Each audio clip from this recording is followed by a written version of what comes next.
Olá, meus amigos, companheiros de reflexão dos Evangelhos de Jesus. Sejam todos bem-vindos ao canal Evangelho e Vida, Sala Virtual Maria de Nazaré.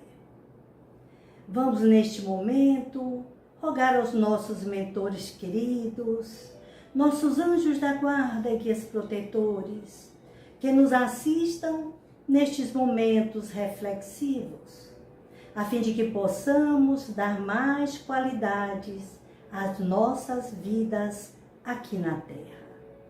Paz e bem para todos. Amigos, hoje nós vamos conversar um pouco sobre o espelho da alma. Eu não sei se vocês já ouviram falar nesta cartilha. É uma cartilha muito interessante. Mas o que seria mesmo este espelho da alma? É muito importante que a gente reflita na noite de hoje sobre as lições que são aqui veiculadas através do pensamento de Emmanuel. Nós vamos tecer alguns comentários iniciais de natureza técnica e logo após nós fechamos com a palavra de Jesus de Nazaré. Então, meus queridos, em 1958, Emmanuel publicou pela psicografia de Francisco Cândido Xavier o livro Pensamento e Vida. Mas veja bem, o propósito dessa obra, na verdade, conforme explicações do próprio Emmanuel, fora pedido de alguns amigos que lhe dessem algumas sugestões práticas, a fim de que eles pudessem também recordar e relembrar os seus projetos de vidas passadas. Quer dizer, melhor viver este momento reencarnatório com consciência e, sobretudo, com lucidez mental. Veja bem, o benfeitor então revelou, Emmanuel, que lá na espiritualidade eles tinham uma cartilha falada. Prestem bem atenção, meus amigos. Uma cartilha falada, esta cartilha era utilizada para orientação dos espíritos em processo reencarnatório. Então, uma vez que ninguém reencarna sem um propósito, sem um planejamento existencial, né? Pelo menos deveria ser regra geral, né? Pelo menos. É o que a gente entende, embora haja muitas exceções, não é isso? Então, veja bem, o que é que nós estamos diante de quê? De um projeto, um programa educativo de natureza consciencial, a fim de despertamento da consciência em torno do nosso pensamento e da nossa vida. Então, este é um programa que é utilizado por lá, seja no mundo espiritual. Agora nós nos perguntamos, e por que nós que estamos cientes não utilizamos aqui também? Sobretudo nas instituições espíritas. É uma boa, não é? É uma boa sugestão, uma boa oportunidade. Uma vez que estes ensinamentos são muito importantes, podemos dizer, fundamentais. Então, veja bem, por isso a importância de mantermos essa conexão em relação ao que viemos fazer por aqui. Mas será que nós estamos cientes e conscientes do que viemos fazer por aqui? Quando não há lembranças, nem registros conscientes de vidas passadas? O esquecimento ele vai funcionar também, além da misericórdia divina, como um processo terapêutico. Então, os mentores e orientadores dizem, não é preciso você saber o que você foi, o que você fez em vidas passadas. Nós não vamos abrir assim as janelas nem as portas do inconsciente. É muito perigoso, não é? É muito perigoso e eu acredito que é quase impossível. Então, o que é preciso a gente ter ciência? Das circunstâncias em que nós estamos vivendo, das intuições, das tendências inatas, dos espíritos e daqueles que chegam até nós, e que nós nos reconhecemos na ordem das prioridades como alguém que merece o nosso desvelo, o nosso cuidado. Isso é tudo, isso é fundamental. Não precisa ficar agora pesquisando com curiosidade o que eu fui, o que eu fiz, não é? O que eu deixei de fazer. Importante é tomar consciência do projeto que se nos apresenta aqui e agora. Uma vez que estamos no lugar certo, com as pessoas certas. E na sociedade, no ambiente socioeconômico de que nós precisamos. Então, veja bem, o que é que o mentor diz? Será preciso que passemos a observar, como nós colocamos, as experiências, as circunstâncias e situações da vida. Porque veja bem, meus amigos, só assim que nós vamos ter mais sucesso. Só assim que vamos ter mais sucesso. E isso depende de estarmos conscientes. Não precisa de uma grande inteligência, não precisa de grandes estudos. É a sensação do dever retamente cumprido. Isso vai nos ajudar muito. Então, veja bem. O benfeitor, então, explica que o objetivo dessa cartilha falada é cumprir um treinamento preparatório para a reencarnação, prestem bem atenção, junto aos companheiros em trânsito para o berço, utilizada em nossa escola de regeneração, entre a morte e o renascimento. Observaram? Escolas de regeneração, treinamentos preparatórios para quem vem mergulhar aqui, neste mundo denso, nesta atmosfera densa, pesada, onde nós esquecemos tudo e é natural. Para quê? Para vencermos a matéria, para fazermos brilhar a nossa luz. Isto é que é importante. Então vamos adiante, porque tem algumas considerações que nós gostaríamos de conversar hoje um pouquinho com vocês, viu? É assunto bastante interessante. Então ele diz o seguinte: o benfeitor acrescenta que essa cartilha teria sido adaptada, olha o que é que ele diz, adaptada quanto possível ao campo do esforço humano. Houve adaptações, né, para que esse trabalho fosse levado a efeito. Não é uma coisa assim jogada. Então o treinamento continua, né? Então veja bem. Chamamos-lhes no mundo espiritual e sob a mesma designação. Oferecemos-la aos nossos irmãos de luta, temporariamente internados na esfera física. Prestaram atenção? Temporariamente internados. Oh, meu Deus, estamos doentes mesmo. Internados temporariamente. Se você quiser, diga que é uma escola, que é um educandário. Se você achar melhor, diga que é um hospital. E se você achar pior ainda, diga que é uma prisão mesmo. É como o professor Allan Kardec, Hippolyte Léon Denisard, vulgo Allan Kardec, chamou de a Botânia Bay dos mundos. Uma colônia espiritual. Então, por que nós mergulhamos aqui se essa consciência do dever, se as noções de espiritualidade e de vida no mundo espiritual? É a grande maioria, meus amigos. Isso está acontecendo por aí com grande maioria. Então, veja bem, ele diz ainda, a fim de informá-los, ainda uma vez, de que o nosso pensamento, vamos entrar agora, cria a vida que procuramos, através do reflexo de nós mesmos, até que nos identifiquemos um dia, no curso dos milênios, com a sabedoria infinita e com o infinito amor. O amor de Deus, que constitui o pensamento e a vida de nosso Pai.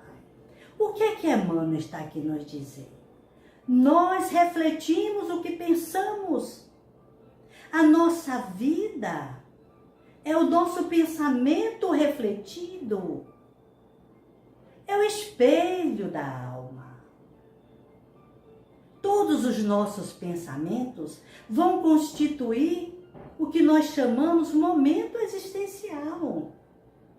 É importante a gente perceber que tudo é pensamento, gente. Nós estamos mergulhados no fluido cósmico. Estamos mergulhados no pensamento divino. E isso é muito interessante que a gente passe a perceber como é que nós estamos administrando esse quantum energético. Como é que nós estamos administrando as nossas emoções? O que é que nós estamos trocando, uma vez que refletimos aquilo que pensamos? Portanto, aquilo que somos, aquilo que acreditamos, não é? Então, veja bem, Emmanuel colocou isso em Pedro Leopoldo em 11 de fevereiro de 1958. Parece-me 62 anos aproximadamente. Aí vocês dirão, poxa, está ultrapassado, precisa fazer nova cartilha. Como assim? A lição da eternidade é essa.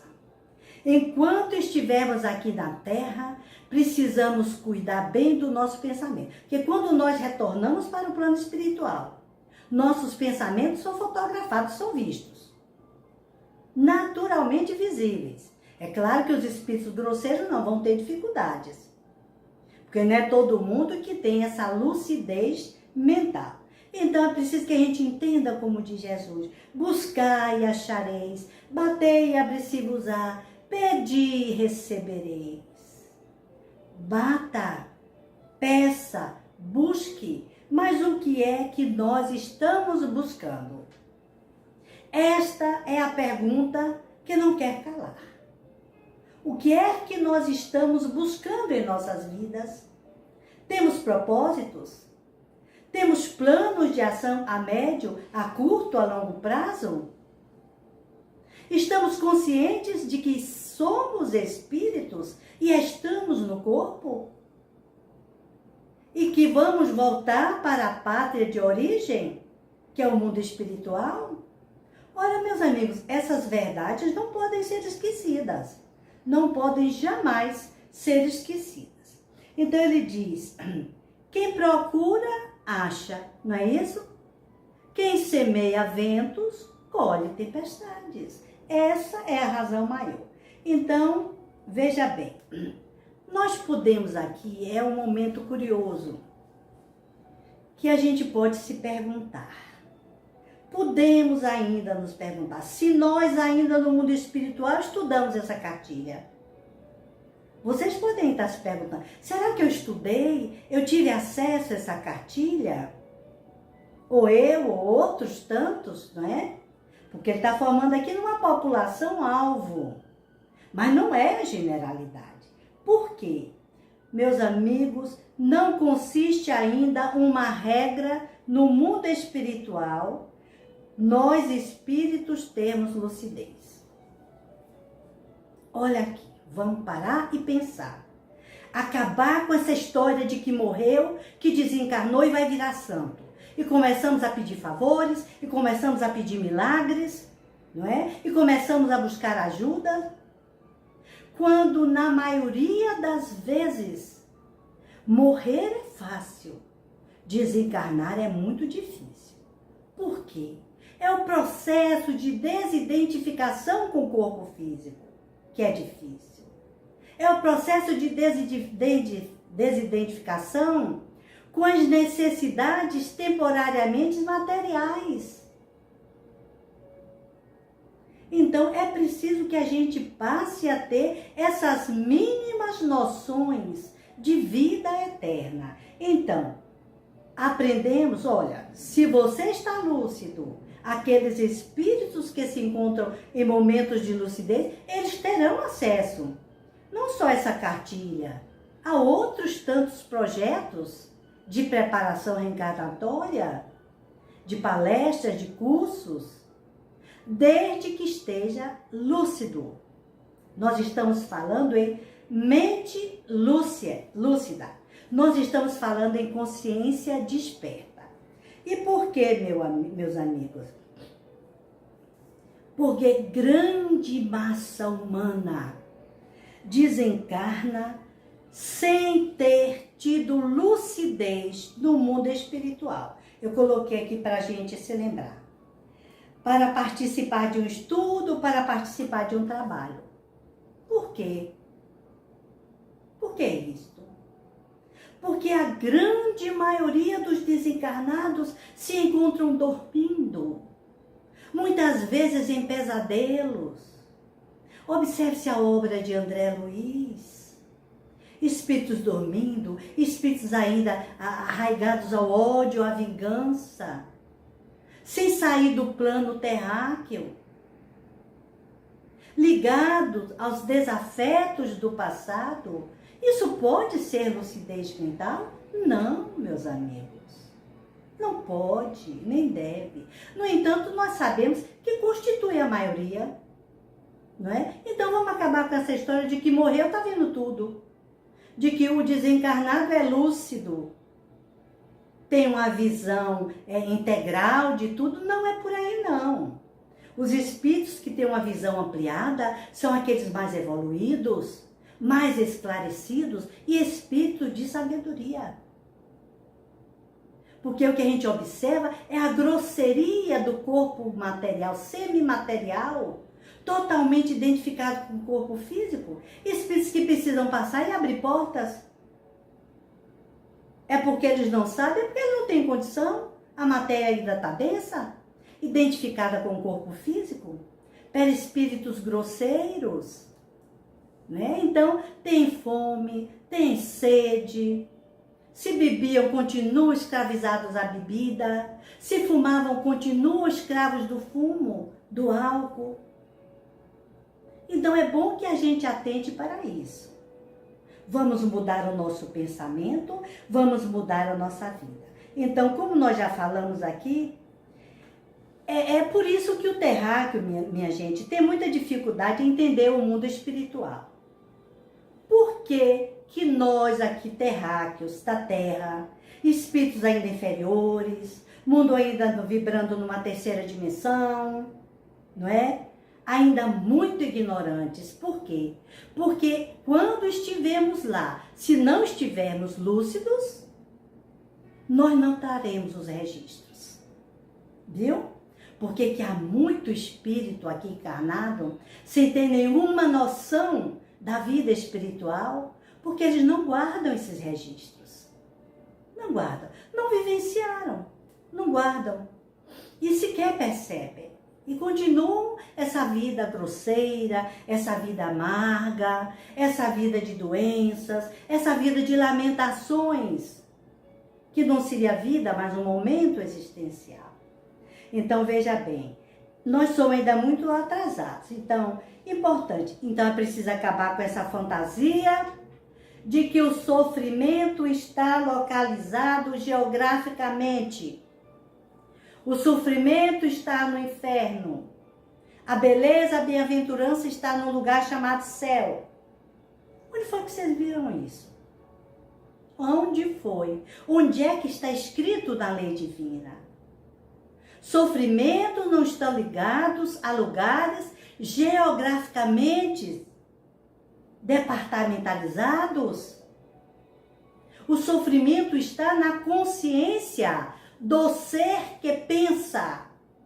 O sofrimento e a dor está na consciência do espírito que, através dos seus pensamentos, das suas ideias, criam a sua própria vida. Boa ou má, difícil ou mais facilitada, conforme a natureza das suas emoções e dos seus pensamentos. Então, veja bem, aqui Emmanuel vai dizer: o nosso pensamento cria a vida que procuramos. Eita, e pegou feio.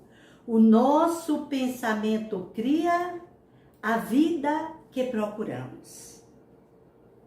A mente é o espelho da vida em toda parte. Perceberam como é importante a gente tomar consciência dessa verdade? Se tudo é pensamento, Se é o fluido cósmico que cria tudo. E nós estamos trabalhando com essa energia. Perceberam a dificuldade e a importância de se estar no mundo e de se apropriar dos valores indispensáveis? A nossa verdadeira natureza, que é espiritual. Isso não significa que você vai viver volitando por aí. Pelo amor de Deus, não é isso. Mas significa que a gente precisa ter consciência de que somos espíritos vivendo temporariamente uma experiência humana. Humana. É temporário.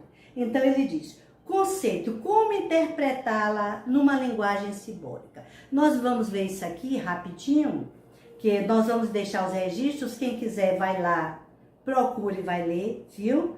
Porque Emmanuel faz a seguinte colocação. Ele usa de uma simbologia. Ele aqui é bem parabólico. Ele diz, como sendo o campo de nossa consciência desperta. Olha, o campo, olha a noção de campo, tá entendendo? Da nossa consciência desperta, na faixa evolutiva em que o conhecimento adquirido nos permite operar, segundo os nossos conhecimentos, as nossas necessidades e valores morais. Mas é um campo mental que está se falando, não é o cérebro, porque o cérebro é o órgão de repercussão física, no corpo físico. É um campo de forças, com vários departamentos. Então ele diz assim, a mente é um atributo do espírito que é o ser moral. Por exemplo, o animal pensa? Não, o animal só tem instinto, não é isso? Você já viu um animalzinho dizendo, ai, quando eu crescer eu quero ser. Ai, quando eu crescer eu vou estudar. Não é? Vocês já viram? Não viram. Mas o homem pensa. Porque o homem é um ser eminentemente moral. É da natureza do homem. É da origem do divino em nós. Que estejamos assim. Então ele diz mais. Definindo-se por espelho da vida, reconhecemos que o coração lhe era a face, que o cérebro é o centro de suas ondulações, olha, ondas energéticas, ondas mentais, gerando a força do pensamento, as ondulações é que geram a força do pensamento, que tudo move, criando e transformando, destruindo e refazendo para acrisolar e sublimar. Quer dizer acrisolar, para purificar e sublimar. É essa movimentação energética que vai limpando, que vai dando claridade. E a luz vai passando. E a luz vai chegando, como diz Jesus, fazei brilhar a vossa luz. Então ele diz, o reflexo esboça a emotividade. Veja bem, meus amigos, vamos parar um pouquinho aí. A ideia determina a atitude, a ideia, e a palavra que comanda a ação. Como é que se processa? Por exemplo, diante de uma agressão, como é que eu reajo? Eu vou ficar rindo? Bem, seria bom que não acontecesse. Mas eu vou ficar com ódio, eu vou ficar com muita raiva. Eu vou querer me vingar do agressor, não é isso? Eu vou querer ir para cima dele, porque eu não paro para pensar. Aí eu sou um pouco mais animal do que humano, não é? Então, o que é isso? O reflexo é a emoção. Ela é que comanda. Se eu me emociono, se eu tenho emoção de ódio e raiva, é claro que eu vou reagir com raiva, com ódio, com agressividade. Então, veja bem, nós já colocamos aqui, vamos repetir. 50% está no nível mental, das nossas ações. Quando eu planejo um projeto, eu boto no papel, penso de 50%. Já caminhei meio caminho andado no meu projeto de vida. Mais adiante eu vou sentir. Eu vou trazer para o meu núcleo de vida pessoal, para a minha emotividade, para o profundo de mim mesmo.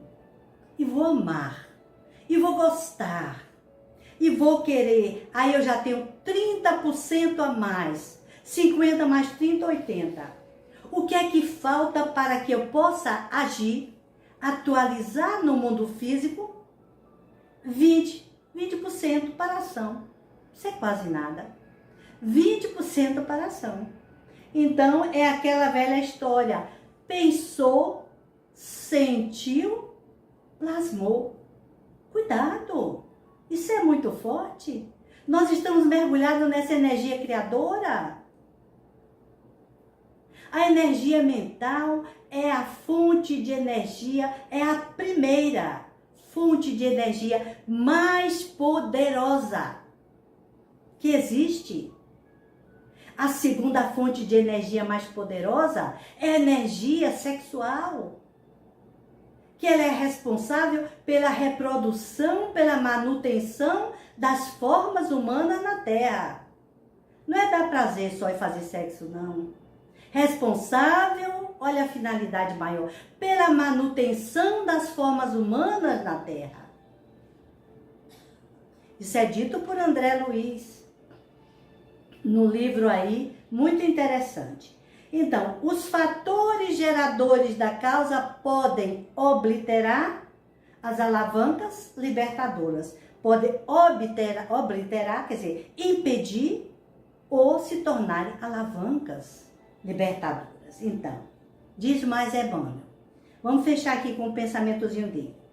Ninguém pode ultrapassar o improviso, de improviso os recursos da própria mente, muito além do círculo de trabalho em que estagia.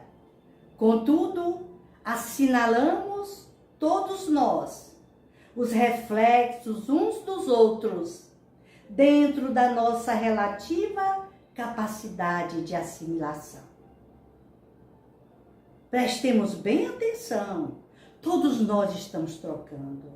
Todos nós estamos irradiando e estamos captando ondas mentais, boas ou más, conforme a nossa linha de afinidade e a nossa capacidade de assimilação. Agora eu queria chamar a atenção, meus amigos. Vocês já pensaram na criança? Cuidado com os jovens, cuidado com as crianças.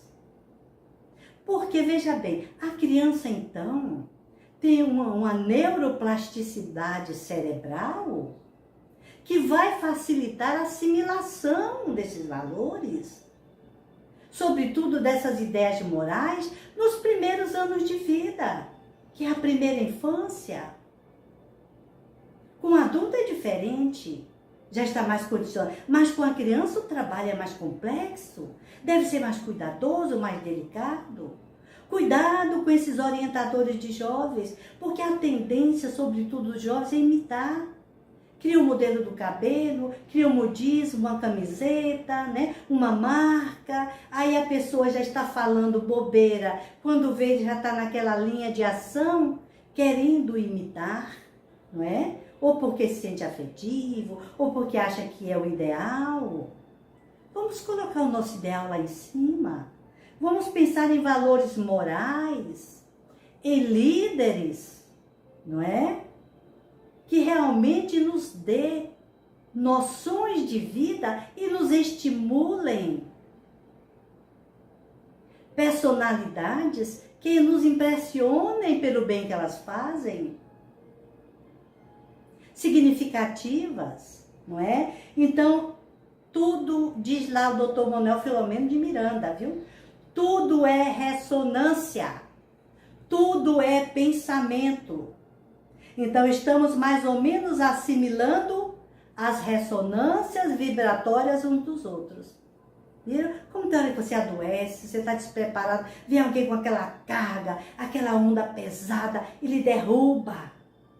Aí vocês, poxa, o que aconteceu? Vacilou. É vacilo. É vacilo. Devia estar consciente e vigilante. Consciente e vigilante. Então, importante no alicerce. Cuidado, já falamos, porque somos exemplos. Então, diz ele ainda, respiramos no mundo das imagens que projetamos e recebemos. Que imagens são essas? Aí é que está. Outro dia eu fui no Centro Espírita e dei uma aulinha sobre... Aulinha não, que eu não sou professora. Eu logo coloquei as ideias que eu aprendi. A gente aprende e socializa. O professor Torres Pastorino fala, eu já falei aqui, em vídeos passados, que essas ideias são chamadas de elementares, essas imagens. Não são elementais, não. Eu coloquei aqui, vou botar o vídeo de novo, viu? Para quem quiser assistir. Eu fiz cartazinhos. Elementares são formas, pensamentos, gente. Pensamento tem imagem. Vocês viram a capa do vídeo? Que coisa linda! Uma mente vibrando, olha que coisa linda. Luz, colorido. Pensamento tem cor, pensamento tem som. Pensamento vibra. Se fosse assim, você não iria captar as ondas mentais dos desencarnados. Processo de transmutação. E você ouve, você escuta. Não precisa uma voz falada. É um processo de pensamento para pensamento. Então, é preciso estar atento. Porque muitas vezes nós estamos recebendo essas ondas mentais, nós estamos sendo influenciados por essas imagens que são formas, pensamentos, e não percebemos. Não percebemos porque não vemos, não é? Não vemos. E as pessoas, embora silenciosas, estão se comunicando. Sabe Deus o que é que essas pessoas caladas estão pensando. Tem gente que é tão caladinho, a gente chega e diz assim, e você, fulano, diga alguma coisa. Ah, não, eu prefiro ouvir. Eu prefiro ouvir. Mentira, como é de se posicionar? Eu prefiro ouvir. É aquele ar de superioridade. Porque ouve, os espíritos superiores são que ouvem. Conversa, bota para fora as cobras e lagartos. Porque está ali muitas vezes pensando mal, odiando. Então, vamos ter cuidado. Pensamento é força. Então, a mente é neutra, porque existe lá na doutrina espírita, no livro Obras Póstumas, vocês podem ver, fotografia do pensamento. Existe também no livro dos Espíritos, existe também na Gênese, vocês vão encontrar o fenômeno chamado de ideoplastia. O que é esse fenômeno de ideoplastia? É a plasticidade da ideia. Ouviu? O que é que Emmanuel está dizendo? E o que é que a ciência e a filosofia espírita vem nos orientar? Sobre isso. Então, vamos estudar. Vamos aprender um pouquinho mais. Então, a mente é neutra. Esse campo é neutro. Aí você diz, sim. Energeticamente, essa energia é neutra. O que é que vai dar qualidade a esse campo mental?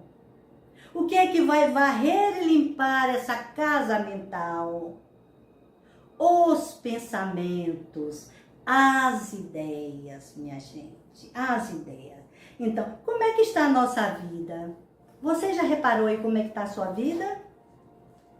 Eu não vou dizer como é que está a minha, porque vocês já estão vendo, né? A minha está sendo assim, aprendendo, ensinando, aprendendo, tentando aprender mais um pouco, não é? Lutando com as doenças, com as dificuldades, mas estou aí, né? Estou firme, graças a Deus. É isso que eu quero passar para vocês. Nós que falamos, nós que somos expositores, não somos mestres. Nós somos aprendizes de vida eterna. mas para tanto é preciso que troquemos. Então nós não podemos guardar. Por isso que eu trouxe na noite de hoje, porque eu já falei sobre isso e trouxe como esse capítulo, porque algumas vezes nós vamos trazer alguns planejamentos de Emmanuel sobre essa cartilha, tá certo? Vamos dar um tempo, porque a gente é um assunto bastante técnico, né? Então, o reflexo mental, diz o mentor, mora no alicerce da vida. Ah, meus amigos, nós vamos ver agora com Jesus Cristo. Nós vamos ver o que é que Jesus vai dizer sobre isso. Vocês acreditam que Jesus se referiu à casa mental? Quantas vezes? Nas curas. Então, veja bem, vamos parar um pouquinho, daqui a pouco chega lá com Jesus. Refletem-se as criaturas reciprocamente na criação que reflete os objetivos do Criador. Aí é que está, meus amigos. Uma das características nossa do terráqueo é a rebeldia. É a rebeldia. Vocês já prestaram atenção? Como é que a gente faz? A gente briga com Deus, a gente desobedece a Deus e a gente não segue o que Jesus nos ensina, que é fazer a vontade de Deus. Nós só queremos fazer a nossa vontade, não é? Veja a história de Chapeuzinho Vermelho. Chapeuzinho, a voz da experiência de não vá pelo caminho dos coelhos, Chapeuzinho. Por onde Chapeuzinho foi? Disse, tá bem, vovozinha. Fez o que lhe deu na telha. Falou pelos cotovelos e deixou o lobo, o grande inimigo do caminho, devorador, entendeu? Bem informado sobre a situação por onde ela ia e sobre a situação da vovó. Viu o que é rebeldia? Nós somos rebeldes, por isso que nós ainda estamos aqui. Pela nossa rebeldia. Isso é próprio do terráqueo, isso é próprio do homem. Então, Jesus vai lá nos dizer, meus amigos, num trabalho belíssimo. Quando Jesus termina o Sermão do Monte, desce. Acredito que ele já está cá na planície, com os apóstolos, com aqueles que estavam mais próximos de si. Deu todas as orientações possíveis. Quando terminou, ele disse, a casa sobre a rocha. Esta foi a última fala do Sermão do Monte. A casa sobre a rocha. O homem que é prudente, aí ele diz, uma casa bem estruturada, é igual a um homem prudente, que construiu a sua casa sobre a rocha.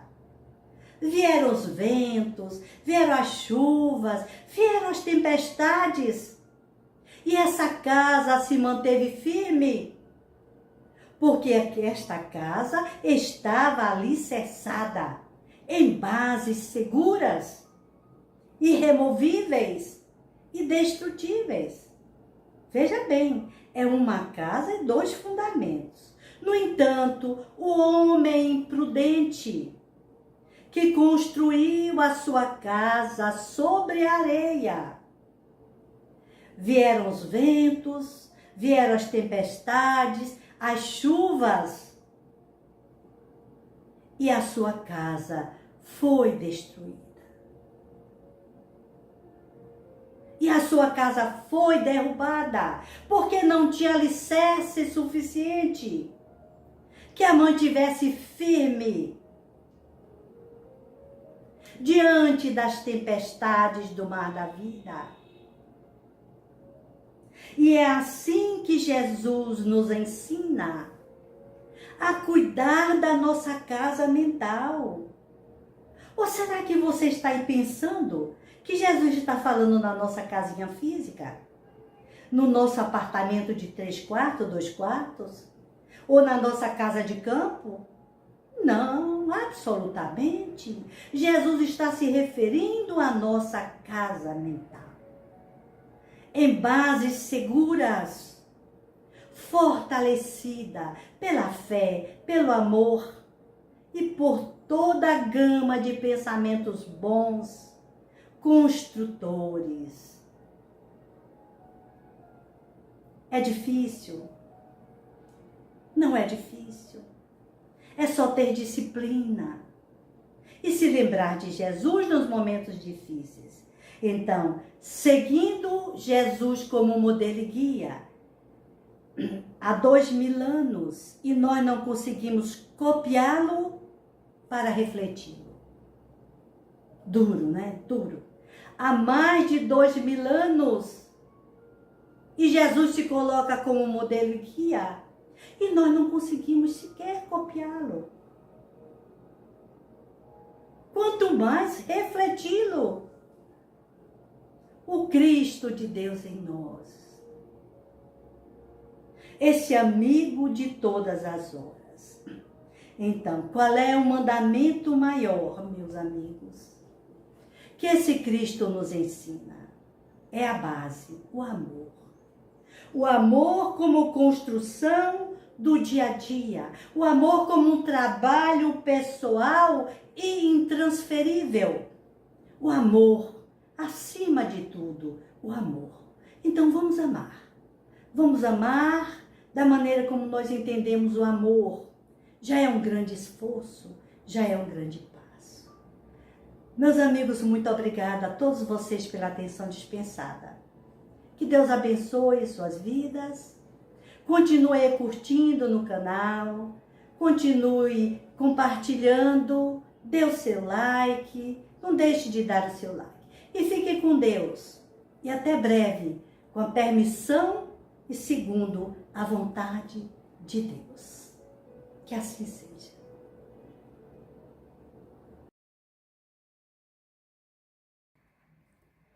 Erros de amor. Maria Dolores, psicografia Chico Xavier. Ante os erros de amor que aparecem na vida, nunca ergas a voz.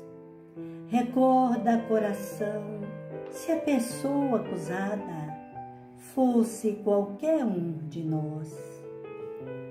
Quem poderá pesar as circunstâncias de convivência, angústias e solidão?